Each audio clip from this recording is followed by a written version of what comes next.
بسم اللہ الرحمن الرحیم۔ میرے دوستوں، آج ایک مرتبہ پھر آپ کی فلسطین کی صورتحال کے ساتھ آپ کے سامنے حاضر ہوں۔ فلسطین میں ایک بہت بڑا معرکہ شروع ہو گیا۔ امریکہ اور روس دونوں نے فلسطین کی سے لگی سرحد جو ہے وہ شام کی، اس شام کی سرحد کے ساتھ جو ہے ان دونوں نے ایک دوسرے سے براہ راست جنگ کرنی شروع کر دی ہے۔ اس سے پہلے کہ میں اپنے مزید آپ کو اس تفصیلات آگے بتاؤں، مجھے یقین ہے کہ آپ میرے چینل کو سبسکرائب بھی کر رہے ہوں گے اور اسے لائک بھی کر رہے ہوں گے، اور بیل آئیکن پہ بھی تھوڑی سی شاید ہٹ کرنی پڑتی ہے، تو اسے بھی آپ ہٹ کرتے رہیں۔ جزاک اللہ۔ دوستوں، چند دن قبل یہ خبر آئی تھی کہ امریکہ شام کی ایک آئل فیلڈ سے کچھ آئل جو ہے وہ نکالتا ہے اور مفت جو ہے وہ اپنے وہاں جو ان کے عسکری ضروریات ہوتی ہیں تیل کی، اس کو وہاں سے وہ پورا کرتا ہے، جس پر 2-3 ہفتے پہلے یہ خبر آئی تھی کہ اس پر اٹیک ہو گیا ہے۔ اس پہ باضابطہ جو ہے وہاں پہ بمباری کی گئی ہے، اور اس سے جو ہے فضا میں جو ہے بہت بڑے بڑے دھوئیں کے جو پھیلاؤ ہے وہ نظر آتا رہا ہے۔ لیکن اب صورتحال یہ دوبارہ شروع ہوئی، یعنی یہ تو 2-3 ہفتے پہلے ہوا تھا، لیکن اب ایک مرتبہ پھر یہ صورتحال سامنے آئی ہے کہ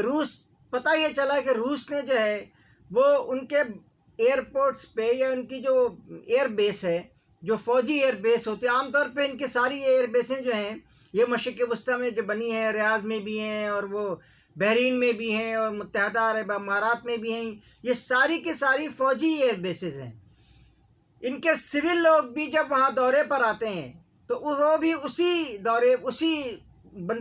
ایئرپورٹ پہ اترتے ہیں، اور وہاں سے پھر وہ اپنے کام کرتے ہیں اور کام کر کے چلے جاتے ہیں۔ تو یہ اس جو شام کی سرحد کے ساتھ جو ان کا ایئر بیس تھا، اس پر روس نے اٹیک کیا تھا، اور روس کا کہنا یہ تھا کہ یہاں جو امریکہ جو ہیں وہ دہشت گرد جو امریکہ نے چھپا رکھے ہیں اور جو دہشت گردی کرتے ہیں شام میں، ان کو جو ہے وہ مارنا تھا، ان کو انہوں نے ختم کرنا تھا۔ اس کے بعد ان کا امریکہ کا جو ایئر بیس تھا اس پہ بھی نقصان پہنچا، اور وہاں جو دہشت گرد روس کے مطابق، ٹاس کے مطابق یہ کہنا تھا کہ وہاں جو ہے اس بندرگاہ پر، اس ایئرپورٹ پہ جو ہے وہ بہت زیادہ تباہی بھی مچائی گئی، جس سے بہت سارا ان کا نقصان ہوا۔ اور آئل ٹینکر جو وہاں سے آئل نکال کر کے، یعنی چوری کر کے آئل، شام کا آئل چوری کر کے وہ لے کے جاتے تھے، وہ بھی سلسلہ بند ہوا، جس کے جواب میں الوطن جو شام کا اخبار ہے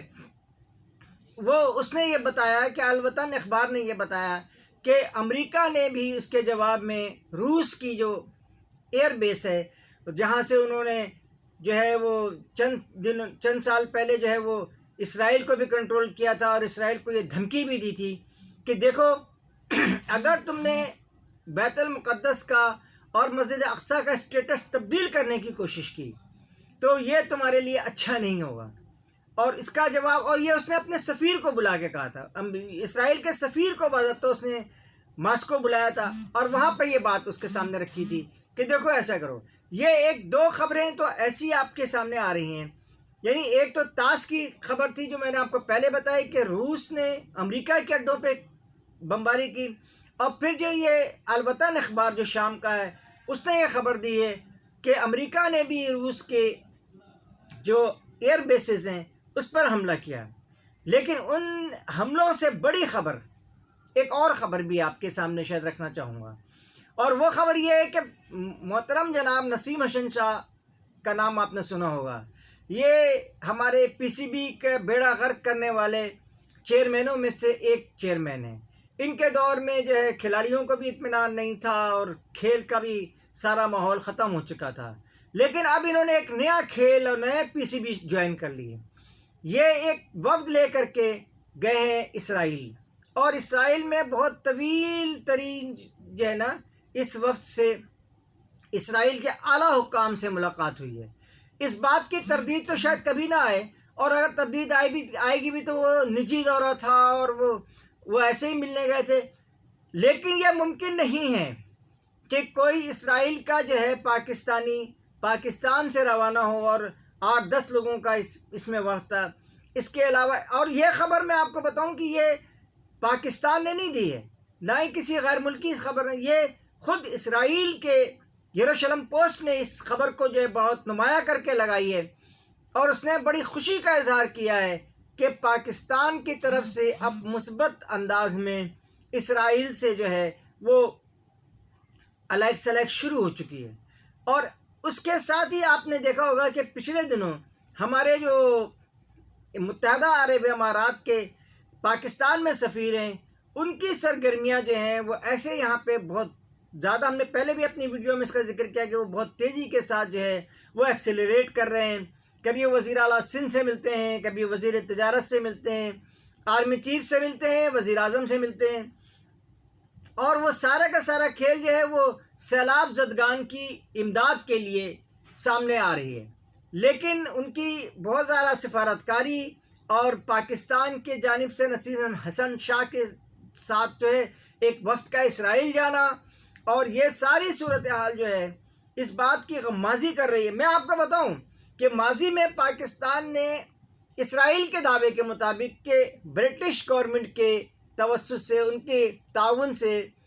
پاکستان کو انرجی ٹرانسفر بھی یہاں کیا گیا۔ اسرائیل کی جو بہترین انرجی ٹرانسفر ہے وہ واٹس ایپ پہ ریکارڈنگ ہے۔ واٹس ایپ پہ ریکارڈنگ کی جتنی اچھی وہ ٹرانسفر کرتے ہیں اتنا کوئی بھی نہیں کرتا۔ لہٰذا کہنا یہ چاہ رہا ہوں کہ اس پوری جو حالات ہمارے سامنے آ رہے ہیں، تو اسرائیل یہ بتا رہا تھا کہ ہم سے زرعی ٹیکنالوجی جو ہے وہ حاصل کی گئی ہے، اور زرعی ٹیکنالوجی کی مدد سے پاکستان میں پاکستان کی زمینوں کی پیداواری صلاحیت کو بڑھایا گیا ہے۔ لیکن آپ دیکھ لیں کہ اسی پیداواری صلاحیت کو بڑھاتے بڑھاتے، اسی پیداواری صلاحیت کو آگے لے جاتے آخر کار کیا صورتحال پیدا ہوئی ہے کہ آپ کے ان تمام علاقوں میں جہاں زرعی زمینیں تھیں ان پہ بڑی شدت کے ساتھ بارشوں کا اور سیلابوں کا ازدحام جو ہے وہ نظر آ رہا ہے آپ کو۔ میں اس بارے میں اس وقت یہ بتانا چاہ رہا ہوں آپ کو کہ یہ جو ٹیکنالوجی اور یہ جو تعلقات، اور ہمیں پوچھنا یہ تھا کہ یہ ہم نے اتنے دنوں سے بھارت سے تعلقات استوار کر رکھے ہیں۔ 1962 میں مولانا مودودی سے کہا گیا تھا کہ آپ جو ہیں بھارت کے خلاف جو ہیں وہ فتویٰ دیں جہاد کا، تو مولانا مودودی نے کہا تھا کہ پہلے آپ اپنے تعلقات تو ختم کریں، سفارتی تعلقات۔ تو سفارتی تعلقات بھی بھارت سے بہت زیادہ ہیں، لیکن اوپری سطح پر بہت زیادہ ہیں، یعنی یہاں سے جنرل بھی گئے ہیں وہاں پہ، یہاں سے جو ہے وہاں تاجر، صنعت کار اور آپ کا اداکار، گلوکار، اور بعض گلوکاروں نے تو وہاں پہ اپنی رہائش بھی اختیار کر لی ہے، وہاں جا کے فلموں میں بھی کام ہو رہا ہے۔ لیکن اگر کوئی سفارتی تعلق نہیں ہے کسی کا، تو وہ صرف اور صرف عام شہریوں کا ہندوستان سے سفارتی تعلق نہیں ہے۔ باقی خاص شہری تو جب چاہیں یا جہاں چاہیں انڈیا جا سکتے ہیں اور جاتے آتے رہتے ہیں۔ تو یہ جو آپ اس وقت جو یہ بات کہی جا رہی ہے کہ پاکستان کے پاسپورٹ سے اس سطر کو نکالنے کے کہ جی ہم یہ پاسپورٹ جو ہے وہ اسرائیل کے لیے کارآمد نہیں ہے، بلین آف ڈالرز کی جو ہے نا اسرائیل ہمیں ٹیکنالوجی دینے کو تیار ہے، ہمیں امداد دینے کو تیار ہے، ہمارے IMF سے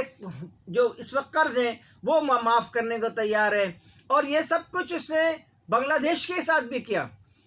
اور بنگلہ دیش نے اپنے پاسپورٹ سے وہ سطر نکال دی۔ لیکن اس کے بعد ان کو کیا ملا؟ یعنی آج آپ کو بھی کیا ملا ہے؟ آپ نے انڈیا سے اتنی دن سے دوستی کی ہوئی ہے، آپ نے امریکہ کو اپنا جو ہے اتحادی بنایا ہوا ہے، دہشت گردی کی جنگ میں پاکستان بہت بڑا اتحادی تھا، اس نے وہاں سے بنایا ہوا ہے۔ تو اب اگر اسرائیل سے آپ کے تعلقات استوار ہو جائیں گے،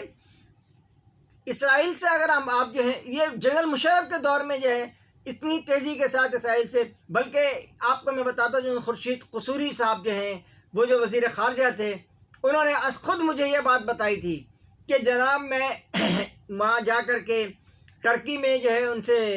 وہاں ملاقات ہوئی ہے اسرائیل کے وزیر خارجہ سے، اور 2 طرفہ تعلقات کی بہت طویل گفتگو ہوئی ہے۔ اور آپ کو میں بتاؤں کہ جب یہ ان کا جہاز وہاں ایئرپورٹ پہ اترا ٹرکی میں، تو اس وقت ایئرپورٹس کی تمام لائٹیں بند کر دی گئی تھیں، اور انتہائی خاموشی اور رازداری کے ساتھ یہ جو ہے وہاں تشریف لے کے گئے، اور قصوری صاحب اور انہوں نے وہاں جا کے بہت طویل مذاکرات کیے، لیکن ان مذاکراتوں کا آپ کے فائدے سے یا عوام کے فائدے سے کوئی تعلق نہیں ہے۔ آج کی اخبار میں نیب نے ایک انتہائی چونکا دینے والی خبر شائع کی ہے کہ نیب کی سربراہ کی طرف سے یہ خبر آئی ہے کہ 500 ایسے لوگ ہیں جو پاکستانی تھے اور جو مختلف حساس اداروں کی معلومات ان کے پاس تھی، وہ پاکستان کی شہریت ختم کر چکے ہیں۔ اس کا مطلب یہی ہو گیا نا کہ آخر یہ پاکستان کو ڈبونے کے لیے یہ سارے کے سارے لوگ جو ہیں وہ مل کر کام کر رہے ہیں،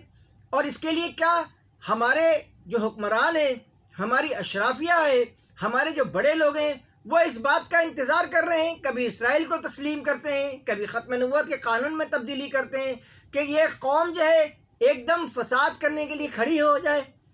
اور کیا یہ ملک اور یہ اسٹیبلشمنٹ اس کو برداشت کر سکے گی؟